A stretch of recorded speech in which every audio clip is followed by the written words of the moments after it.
উফ বাবারে কি ঠান্ডা পড়েছে বলো তো। তাপমাত্রা কমতে কমতে কোথায় ঠেকবে কে জানে। যাকে তারাও এক কাপ চা করে নি, তারপর গল্প করছি তোমাদের সঙ্গে।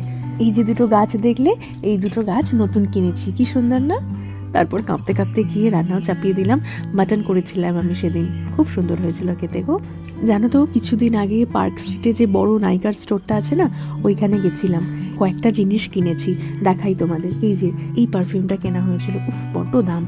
এটা মূলত ছেলেদের, কিন্তু ছেলে মেয়ে সবাই মাখতে পারে, অসুবিধা কিছু নেই। দেন নাইকা থেকে এই নেল পলিশটা কিনলাম। কিনেছি দুটো লিপস্টিক। প্রথমেরটা বেশ পিঙ্কিশ মতো, খুব সুন্দর রঙটা, আর সেকেন্ডটা হচ্ছে রেডিশ। আর এই যে লিপ গ্লেজ, এটা ওই লিপ বাম আর কি, ঠোঁটটা একটু ময়েস্ট থাকে শীতকালে। তবে যাই বলো, নাইকা থেকে কিছু কিনলে অনলাইনটাই বেটার। বেরিয়ে দেখলাম একজন কাঠের কিছু জিনিস বিক্রি করছে, সেখান থেকে এই 4টে জিনিস কেনা হলো। লিপস্টিকের শেডগুলো নেক্সট ভিডিওতে দেখাবো।